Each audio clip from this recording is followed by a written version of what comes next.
उसकी इतनी बड़ी दिल की मुराद कैसे मिल सकती थी। दिल ही दिल में वह अल्लाह से बातें करती जा रही थी। मैंने सारी जिंदगी तेरी इबादत की है, तू रहमान है, तू ही रहीम है, तू ही मारने वाला और जिंदा करने वाला है। आज तू ही मेरी मदद कर, तूने ही कोई मोजज़ा करना है। और उसे यकीन था कि अल्लाह उसकी मदद जरूर करेगा। अगर वह किसी को यह सारी बात बताती तो वह कहता तुम पागल हो, लेकिन हाँ, मोहब्बत और भरोसा। अस्सलामुअलैकुम दोस्तों, तो आप सब कैसे हैं? उम्मीद आप खैरियत से होंगे।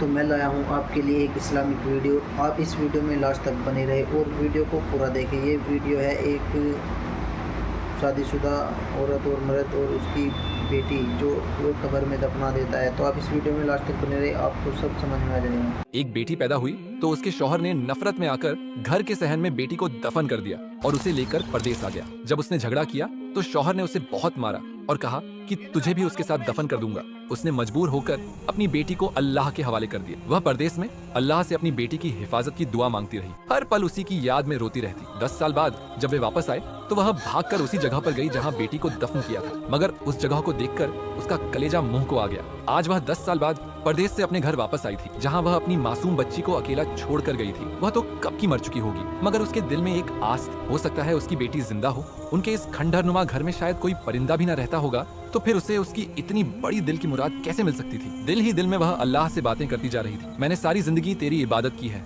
तू रहमान है, तू ही रहीम है, तू ही मारने वाला और जिंदा करने वाला है। आज तू ही मेरी मदद कर, तूने ही कोई मोजज़ा करना है। और उसे यकीन था कि अल्लाह उसकी मदद जरूर करेगा। अगर वह किसी को यह सारी बात बताती तो वह कहता तुम पागल हो, लेकिन हाँ, मोहब्बत और भरोसे वाले लोग पागल ही होते हैं। उसका नाम आलिया था और उसकी शादी बहुत कम उम्र में हुई थी। उसे इस बात का कभी कोई अफसोस नहीं हुआ था। उसने कभी यह सोचा नहीं था कि उसकी जिंदगी में कुछ ऐसा हुआ है जो नहीं होना चाहिए था। उसकी शादी बिल्कुल नॉर्मल हालात में हुई, ना कोई जबरदस्ती थी, ना ही कोई मजबूरी। वह दिल से खुश थी कि उसकी जिंदगी का एक नया सफर शुरू हो रहा है। वो शख्स जिससे उसकी शादी हुई, उसका नाम दिलनवाज था। सुनने में आया था कि वह बहुत गुस्से वाला आदमी है। जब उसका निकाह हुआ और वह दिलनवाज के साथ रुखसत होकर उसके घर आई तो सबने उसे तरह तरह की बातें सुनाई। किसी ने कहा कि वह बहुत सख्त मिजाज है, किसी ने कहा कि वह किसी की गलती बर्दाश्त नहीं करता, किसी ने कहा कि उसकी नजर में सही और गलत बिल्कुल वाज है और अगर कोई गलती कर बैठे तो उससे ज्यादा जालिम कोई नहीं।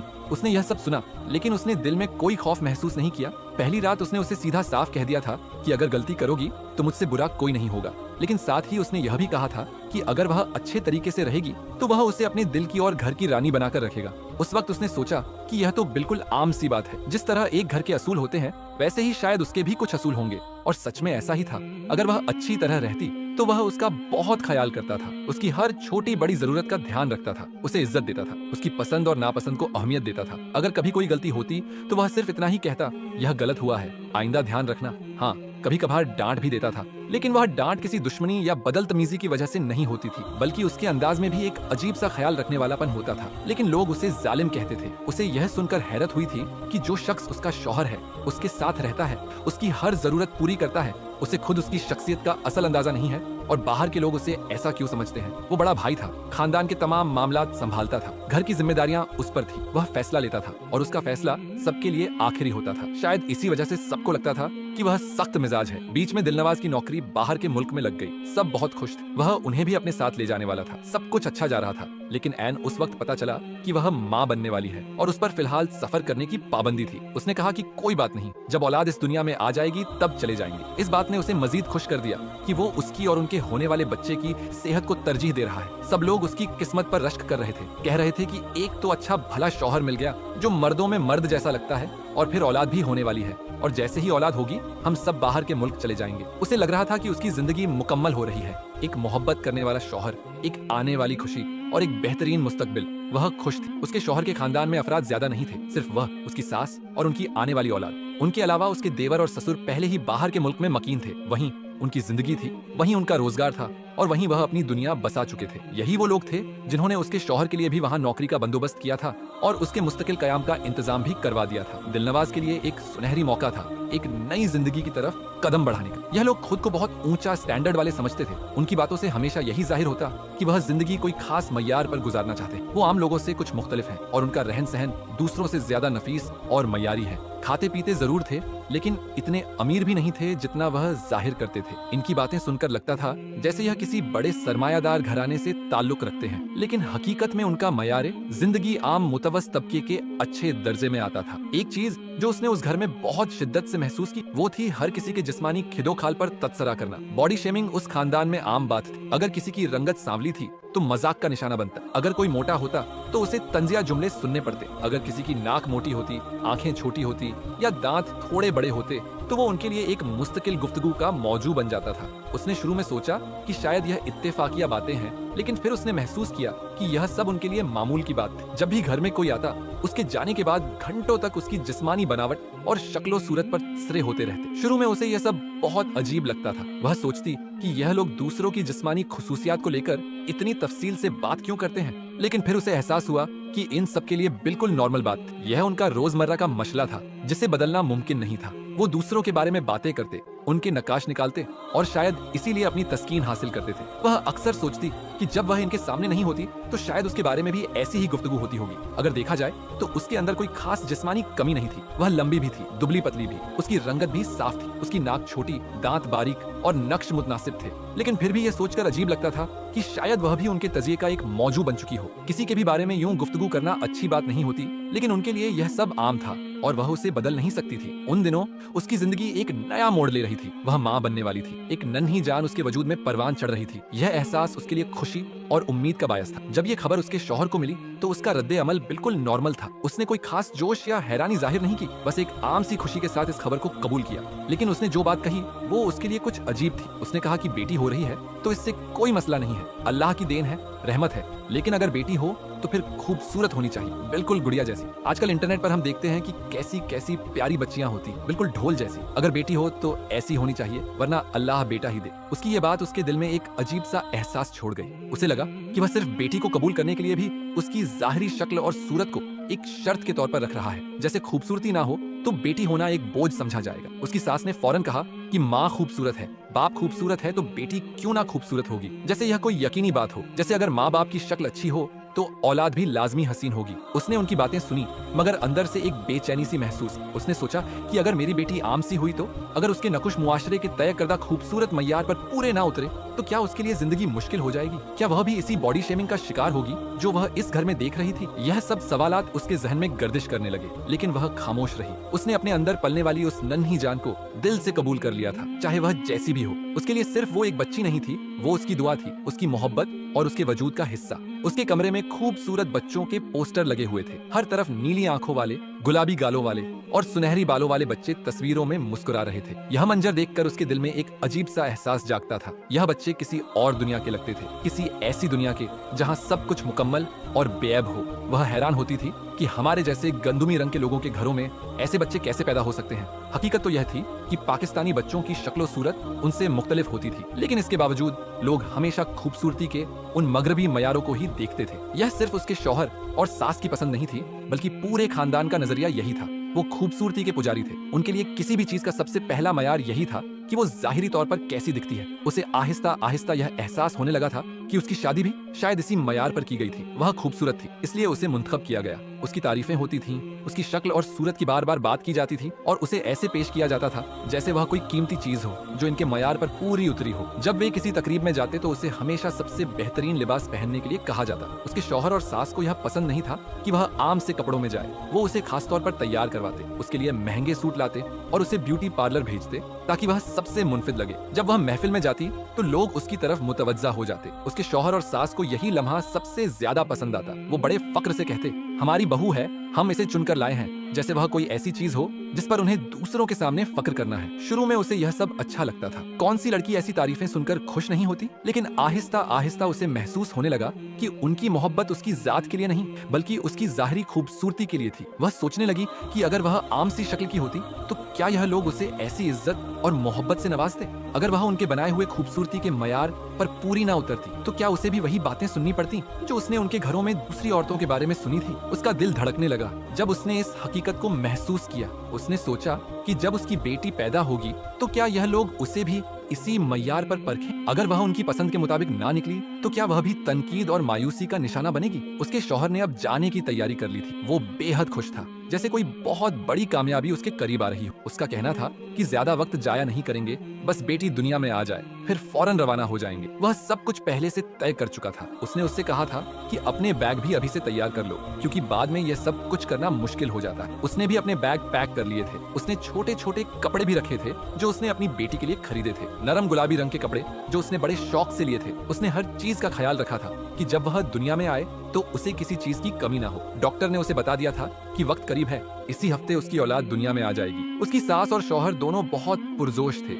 वो अक्सर बैठकर मुस्तकबिल के बारे में बातें करते, कैसे वे मुल्क के बाहर जाकर एक नई जिंदगी शुरू करेंगे, कैसे वहाँ सब कुछ बदल जाएगा। उनके ख्वाब बहुत बड़े थे और उन ख्वाबों में सब कुछ था, लेकिन कहीं ना कहीं उसने महसूस किया कि इन ख्वाबों में मोहब्बत, एहसास या जज्बात की वह गहराई नहीं थी जो वह चाहती थी। उसके अंदर एक हल्की सी बेचैनी थी, एक अजीब सा खौफ जो वह किसी से कह नहीं सकती। उसने अपनी आने वाली बेटी के लिए दुआ की, उसके लिए अपने दिल में बेपनाह मोहब्बत महसूस की। वह जानती थी कि वो चाहे कैसी भी हो उसके लिए सबसे खूबसूरत होगी, लेकिन क्या यह दुनिया भी उसे इसी नजर से देखेगी? यह सवाल उसके जहन में गूंज की तरह मौजूद था और उसका कोई जवाब उसके पास नहीं था। कभी कभी इंसान कुछ ऐसा कर गुजरता है जिसकी उससे कभी उम्मीद ही नहीं होती, और बाज औकात जिंदगी कुछ ऐसे मोड़ पर ले आती है कि जो भयानक ख्वाब लगता है लेकिन वो हकीकत होता है। उसके साथ भी कुछ ऐसा ही होने वाला था, बल्कि हो चुका था, और वह कुछ भी ना कर सकी। उसकी बेटी की विलादत हो गई थी। उसकी बेटी इस दुनिया में आ चुकी थी। जैसे ही उसने उसे दूर से देखा, उसके दिल में एक अजीब सा एहसास पैदा हुआ। शायद यह वो माँ की मोहब्बत थी जिसका उसने हमेशा तस्वुर किया था, लेकिन इस मोहब्बत में एक हल्की सी हैरानी भी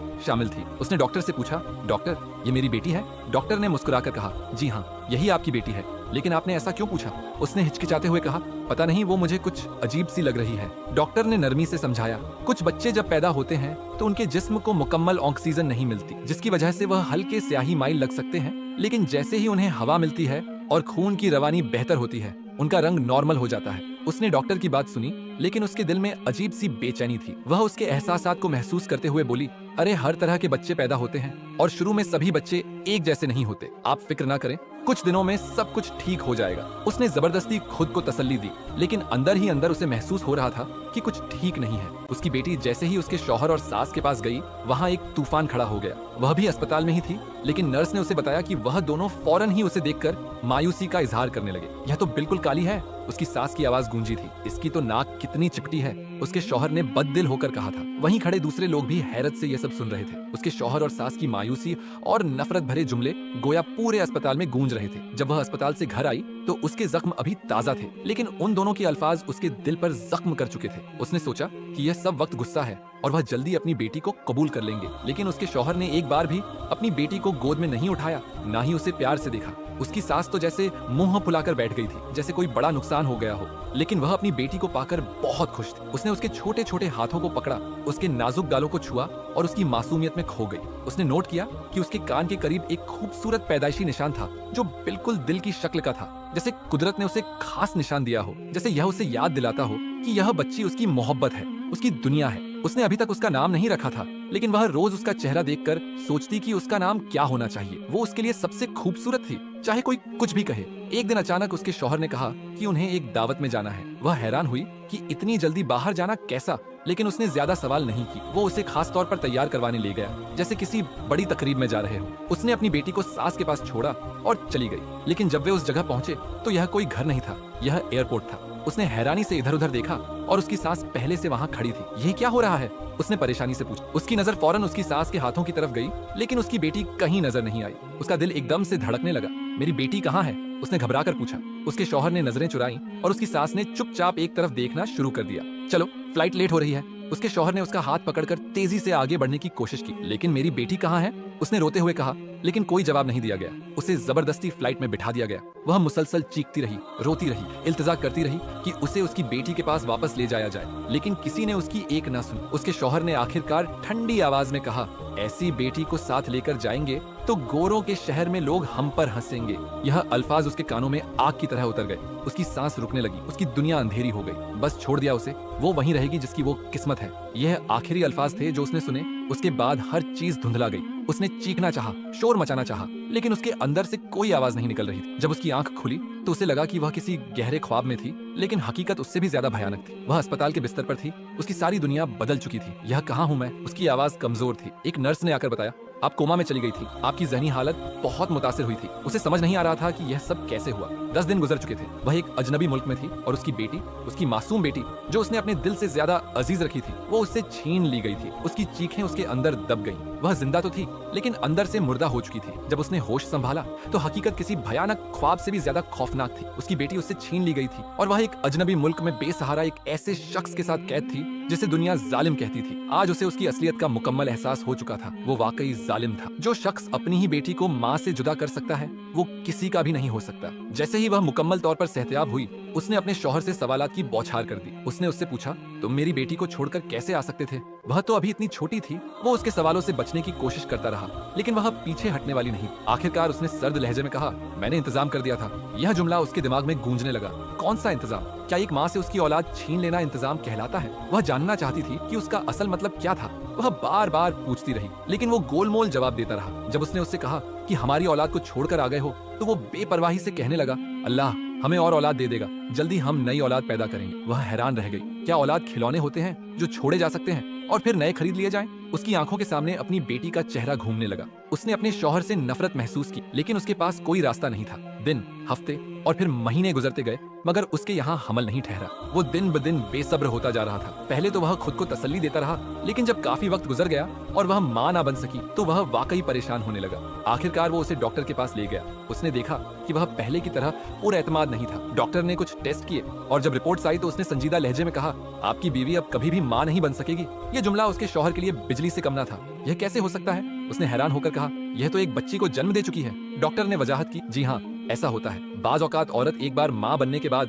किसी जिस्मानी या हार्मोनी मसले की वजह से दोबारा हमला नहीं हो सकती। आप जितना मर्जी इलाज करवा लें, कुदरत का फैसला बदल नहीं सकता। उसका शौहर हैरान रह गया। वो जो नई औलाद के ख्वाब देख रहा था, उसके सारे ख्वाब बिखर गए थे। लेकिन उसने उस लम्हे अल्लाह की कुदरत का इंसाफ महसूस किया, जिसने अपनी बेटी को खुद से जुदा किया। उसे अल्लाह ने दोबारा बाप बनने का हक नहीं दिया। उसका शौहर फौरन ही इलाज के मुख्तलिफ तरीके ढूंढने लगा। वो एक के बाद दूसरे डॉक्टर के पास गया, महंगे महंगे इलाज करवाए, दवाएं खिलाई, लेकिन कुछ भी काम नहीं आया। जब भी कोई नई उम्मीद पैदा होती, वह जल्दी मायूसी में बदल जाती। अब वह उसके अंदर बेचैनी और गुस्सा देखने लगी। पहले वह उसका ख्याल रखने की कोशिश करता था, लेकिन अब उसकी नजरें बदलने लगी थी। उसे शायद यह एहसास हो चुका था कि वो अब दोबारा बाप नहीं बन सकता। उसकी सास भी उसके सर पर सवार थी। वो उसे बुरा भला कहने का कोई मौका हाथ से जाने नहीं देती थी। जब उसका देवर शादी के बाद अपने घर में आबाद हो गया, तो उसके ससुर भी वहीं जाकर रहने लगे। अब वे दोनों, शौहर और बीवी, बिल्कुल तन्हा रह गए थे। पहले जब वह तन्हाई में बेटी की जुदाई का गम महसूस करती थी, तो उसके शौहर की बेरुखी उसके जख्मों पर नमक छिड़कने का काम करती थी। लेकिन अब जब वह भी तन्हा होने लगा था,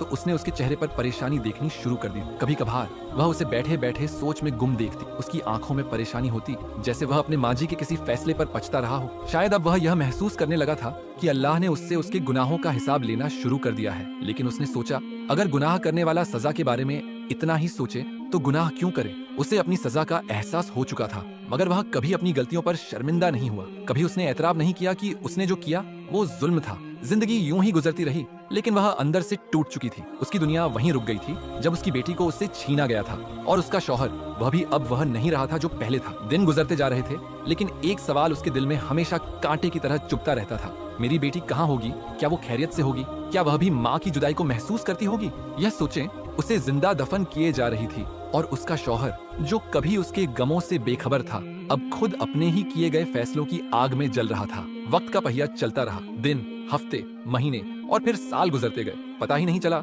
कब 10 साल बीत गए। लेकिन उसके लिए यह 10 साल किसी कैद से कम न थे। हर दिन उसकी बेटी की याद में गुजरा। हर लम्हा उसने उसकी जुदाई का दुख महसूस किया। उसने खुद को कभी भी उस गफलत में मुब्तला नहीं होने दिया कि मैं उसे भूल जाऊं। वह उसे कैसे भूल सकती थी? वह तो उसके वजूद का एक हिस्सा थी। उसका खून, उसका दिल, उसकी सांसें। कई रातें ऐसी थीं जब वह अपनी बेटी के बारे में सोचते सोचते रोते हुए सो गई थी। कभी कभी वह ख्वाब में उसे देखती, कभी वह उसके करीब होती, कभी किसी अजनबी जगह पर खोई होती और वह उसे ढूंढने की कोशिश कर रही हो। वह हर ख्वाब से तड़प कर जागती और उसकी आंखें भीगी होती। उसके शौहर के साथ उसका ताल्लुक अब महज एक रस्मी ताल्लुक रह गया था। वो उसके लिए अजनबी हो चुका था और शायद वह भी उसके लिए बदल गई थी। उसने उसके साथ रहना छोड़ दिया था। कम बोलती थी, कम सुनती थी और दिल में सिर्फ एक ही मकसद था, अपनी औलाद को तलाश तलाश करना। इन 10 सालों में उसने एक पल के लिए भी अल्लाह से दुआ करना नहीं छोड़ा। वह रोज सूर यासीन पढ़कर अपनी बेटी की हिफाजत के लिए अल्लाह से फरियाद करती थी। उसने अल्लाह से कहा था, या अल्लाह, मैं अपनी बेटी को तेरे सुपुर्द करके आई थी, मैं उसे छोड़कर नहीं आई थी, तू उसकी हिफाजत फरमा, उसे अपने अमान में रख और मुझे किसी ना किसी तरह उससे मिला दे। अल्लाह का वादा है कि अगर बंदा सिर्फ उसी से मांगे तो वही उसके लिए काफी होता है। उसने वाकई सिर्फ उसी से मांगा था। उसने किसी इंसान के आगे हाथ नहीं फैलाए, किसी से मदद नहीं मांगी, बस अपने रब के दर पर झुकी रही। एक दिन जब वह खिड़की के पास बैठी खामोशी से बाहर देख रही थी, उसका शौहर उसके पास आया। उसने मुड़कर भी नहीं देखा, लेकिन उसकी आवाज में एक अजीब सी नरमी और शिकस्तापन था। माफ कर दो मुझे, उसने धीमे लहजे में कहा। तो उसने कोई जवाब नहीं दिया, बस चुप रही। वो उसके करीब आकर खड़ा हो गया और कहा, बताओ तुम क्या चाहती हो, मैं तुम्हारी ख्वाहिश पूरी कर दूंगा। उसने गहरी सांस ली और पहली बार अपनी दिली ख्वाहिश उसके सामने रखी। मुझे पाकिस्तान जाना है। वो हैरान रह गया। शायद उसने सोचा भी नहीं था कि वह ऐसा कुछ मांगेगी। किस लिए? उसने सवाल किया। मैं अपने माँ बाप से मिलने जा रही हूँ, उसने मुख्तसर जवाब दिया। वो कुछ लम्हे उसे देखता रहा, फिर बोला, तुम जाकर क्या करोगी? इतने साल गुजर गए हैं, सब कुछ बदल चुका होगा। मैं यह जाकर देखूंगी। शायद उसे अंदाजा हो चुका था कि वह किसी भी कीमत पर पाकिस्तान जाने का इरादा रखती। आखिरकार उसने खामोशी से इजाजत दे दी, लेकिन खुद उसके साथ आने के लिए तैयार नहीं हुआ। जब वह हवाई जहाज में बैठी तो उसके दिल की धड़कन तेज हो गई थी, आंखें बंद थीं और वह अल्लाह के हुजूर दुआ कर रही थी, या अल्लाह,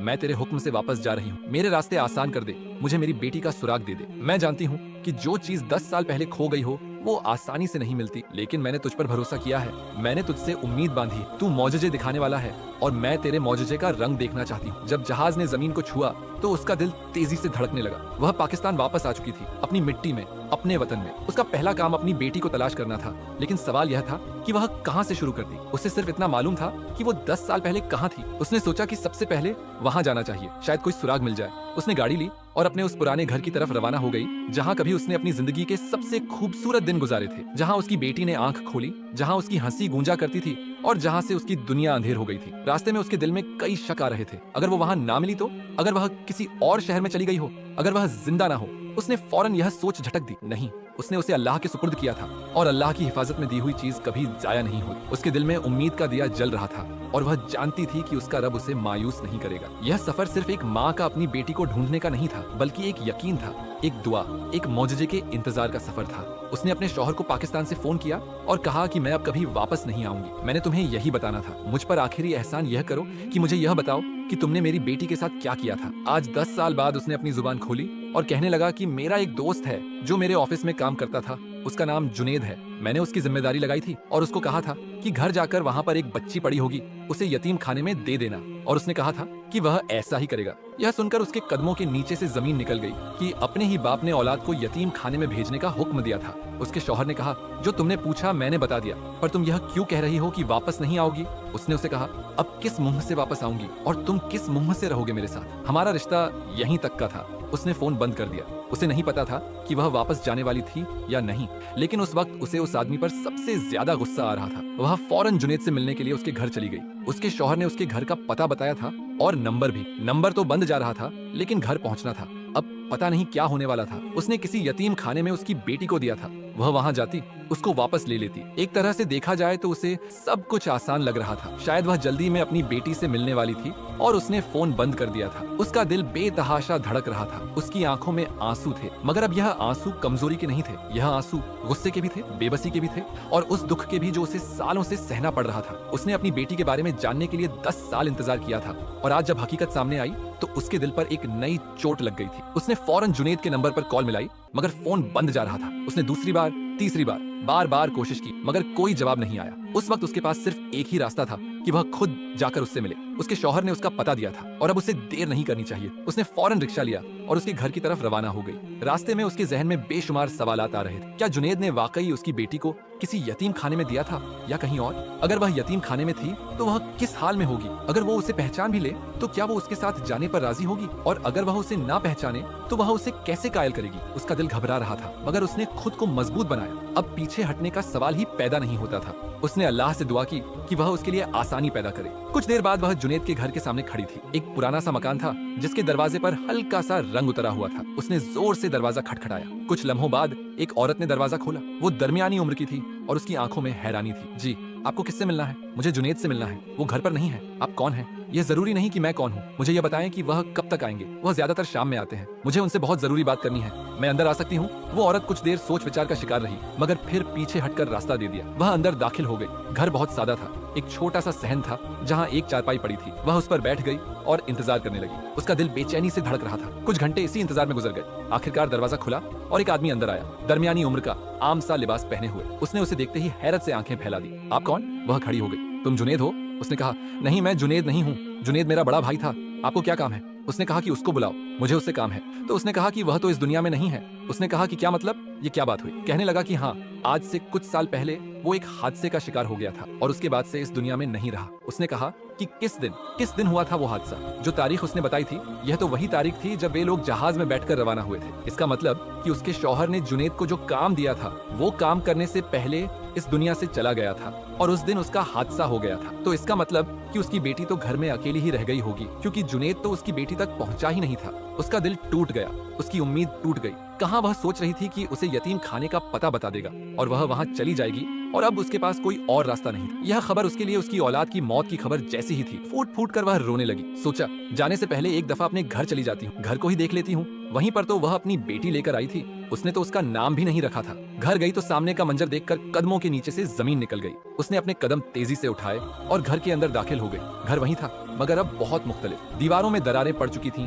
और छत पर भी जगह जगह से पानी आ रहा था। एक तरफ की दीवार भी गिर चुकी थी और मलबे के ढेर में छिपकर कुछ चीजें पड़ी हुई थी। यह मंजर देखकर दिल में शदीद गुस्सा महसूस कर रही थी कि किसी ने इस घर का ख्याल नहीं रखा। वह घर जो कभी उसके लिए खुशियों का मरकज था, आज वो खंडर बन चुका था। वह अंदर दाखिल हुई और अपने जहन में बेटी की हिफाजत के बारे में मुसलसल सोच रही थी। उसने अल्लाह से दिल की गहराइयों से दुआ की थी कि वो उसकी बेटी को अपने हिफ्ज़ो अमान में रखे और फिर वह यासीन पढ़कर उसकी हिफाजत की दुआ करती रहती। दिल में एक सवाल उठा कि अल्लाह ने मेरी बेटी की हिफाजत क्यों नहीं की? क्या मेरी दुआएं बेअसर हो गईं? इन तमाम सोचों में डूबी होने के बाद जब उसने दरवाजे के करीब कदम रखा, सामने का मंजर उसकी आंखों के सामने आ गया। उसके दिल की धड़कन तेज हो गई। एक छोटी सी लड़की जमीन पर बैठी खेल रही थी। उसकी उम्र तकरीबन 10 साल होगी। उसकी शक्ल कुछ जानी पहचानी थी, मगर कुछ पक्का यकीन नहीं आ रहा था। जैसे ही उसकी नजर चेहरे पर पड़ी, वह हैरान हो गई। उसके कान के पास दिल का निशान था और यह वही निशान था जो उसकी बेटी का था। उसके जिस्म में सनसनी सी दौड़ गई और वह फौरन पास दौड़ पड़ी। उसके कदम बेइख्तियार तेज हो गए। उस बच्ची को गले लगाते हुए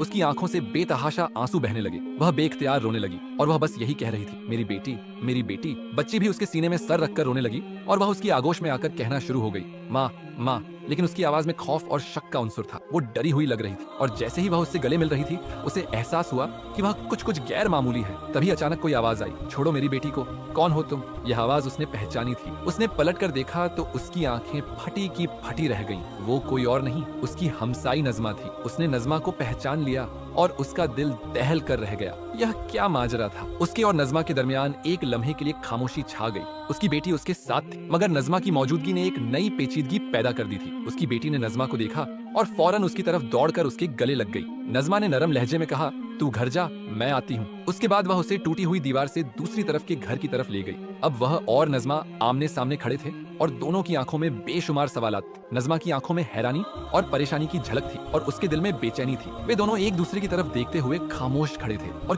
किसी को भी समझ नहीं आ रहा था कि अब क्या कहना चाहिए। नज़मा की बातों ने उसके दिमाग को उलझा दिया था, क्योंकि वह हमेशा जानती थी कि नज़मा की कोई औलाद नहीं थी। वह बांझ थी और उसकी कभी भी बच्चा पैदा करने की उम्मीद नहीं थी। और आज वो उसकी बेटी आरजू को अपने साथ लेकर बैठी थी। वह उसका असल मतलब समझने की कोशिश कर रही थी। उसने कहा, हाँ, ये तुम्हारी ही बेटी है, लेकिन पहले तुम बताओ कि तुम क्यों छोड़कर चली गई थी? यह सुनकर उसने आहिस्ता आहिस्ता अपनी कहानी शुरू की। उसने नज़मा को बताया कि किस तरह उसका शौहर उसे और उसकी बेटी को छोड़कर चला गया था और फिर किस तरह उसने उसे मजीद तकलीफ दी। नज़मा ने सारी कहानी सुनकर गहरी सांस ली और कहा, यह तो बहुत गलत हुआ। तुम्हें तो हर हाल में अपनी बेटी के साथ होना चाहिए था, मगर तुम्हारे शौहर ने जो किया वो बहुत बड़ा गुनाह था। उसके बाद नज़मा ने उसे बताया कि वह उसकी बेटी आरजू को कैसे अपने पास ले आई थी। मुझे बच्ची के रोने की आवाज आई और मैं उसकी तरफ भागकर पहुंची। मैंने देखा कि वह छोटी बच्ची अकेली रो रही थी और जब तुम लोगों का कोई पता नहीं चला तो मैंने उसे उठा लिया। मैंने उसे गोद में उठाया और घर ले आई। तुम्हारी कोई खैर खबर ना मिली तो मैंने इसे अपना बना लिया। नज़मा की आंखों में उस वक्त एक अजीब सी खामोशी और गम था और वह समझ गई थी कि उसने बहुत कुछ बर्दाश्त किया था। फिर जब तुम लोग नहीं आए, मैंने फैसला किया कि मैं आरजू को पालूंगी और वह तब से मेरे साथ ही है। नज़मा ने कहा। उसने फौरन सवाल किया, तुम्हारी जिंदगी कैसे गुजरी? तो नज़मा ने बताया कि उसका शौहर दूसरी शादी करके चला गया था और उसे तलाक दे दी थी। मेरे शौहर ने मेरी बांझपन की वजह से मुझे छोड़ दिया। नज़मा ने कहा, मैंने खुद मेहनत की, मजदूरी की और अपनी जिंदगी गुजारने की कोशिश की। उसके दिल में एक गम की लहर दौड़ गई। नज़मा ने आरजू को एक माँ की तरह अपना लिया था और आरजू अब नज़मा को माँ समझती थी। उसने नज़मा से पूछा, तुमने आरजू का क्या नाम रखा? नज़मा ने मुस्कुराते हुए कहा, हाँ, मैंने उसका नाम आरजू रखा है। उसकी बातों में एक सुकून था, वो मुझे ही माँ ही समझती है। उसके दिल में यह सवाल आया कि 10 साल की बच्ची को इस कहानी के बारे में कैसे बताया जाए कि वो असल में किसी और की बेटी है और कौन उसकी माँ है। क्या उसको यह सब कुछ नहीं बताना चाहिए? वो जो कुछ भी समझती है वो ठीक है, हम उसकी जिंदगी में कोई और दखलंदाजी नहीं करेंगे। नज़मा ने सर हिलाकर कहा, हाँ, मैं भी यही सोचती हूँ। हम इस बच्ची को इसके बचपन में खुश रखने की कोशिश करेंगे। फिर उसने नज़मा से कहा कि वह अपने शौहर के पास वापस नहीं जा रही है और वह आरजू के साथ, नज़मा के साथ ही रहना चाहती है। मेरे पास कुछ पैसे हैं और मैं इन पैसों की इन्वेस्टमेंट करके एक छोटा सा कारोबार शुरू करना चाहती हूँ। उसकी आवाज में एतमाद था। हम सब मिलकर एक नई जिंदगी शुरू करेंगे। नज़मा ने उसकी बातों पर गौर किया और फिर कहा, तुम्हारी बातें मुझे बहुत पसंद आई। मैं तुम्हें और आरजू को साथ रखने का फैसला करती हूँ। मैं भी तुम्हें अपनी मदद दूंगी और अगर कभी तुम्हें जरूरत पड़ी तो मैं हमेशा तुम्हारे साथ होऊंगी। उसके दिल में सुकून का एहसास आया। नज़मा ने न सिर्फ उसकी बेटी को गोद लिया था बल्कि उसकी जिंदगी को भी एक नया रास्ता दिखाया था। उसने उसे शुक्रिया कहा और फिर वे दोनों ने एक दूसरे की तरफ मुस्कुराकर देखा। जिंदगी का नया अध्याय शुरू होने वाला था और वे सब एक साथ उसकी तरफ बढ़ रहे थे। इस मौके पर उसने दिल में अल्लाह का शुक्र अदा किया जिसने ऐसे लोगों को भेजकर उसके लिए रास्ता आसान कर दिया था और वे सब एक नए सफर पर निकलने वाले थे और इस सफर में उनका साथ एक दूसरे का था। अब उसकी जिंदगी का अगला कदम था कि वह आरजू के साथ एक नई मंजिल की तरफ बढ़े और नज़मा के साथ मिलकर वे अपने नए ख्वाबों को हकीकत में बदले और वह उसके साथ ही रहने वाली है। शुरू में आरजू थोड़ी हिचकिचाई मगर नज़मा की मोहब्बत और देखभाल ने उसके दिल पर एतमाद पैदा किया था। कुछ दिनों बाद उसने आरजू को सिखाया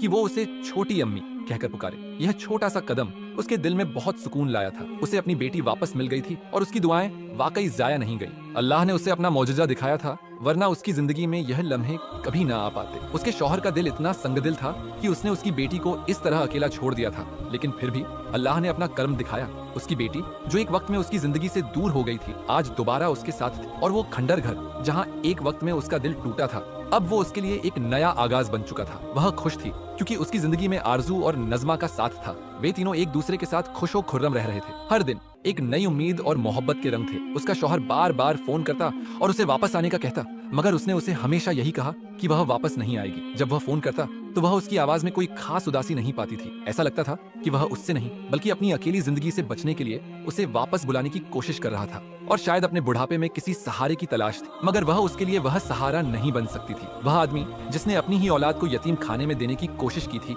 और उसकी वजह सिर्फ यह थी कि उसके यहाँ बेटी पैदा हुई थी। उसने हमेशा अपने दिल में यह फैसला किया था कि वह कभी भी ऐसे इंसान का सहारा नहीं बनेगी जो अपनी बुज़दिली दिखाए और अपने खानदान को इस तरह छोड़ दे।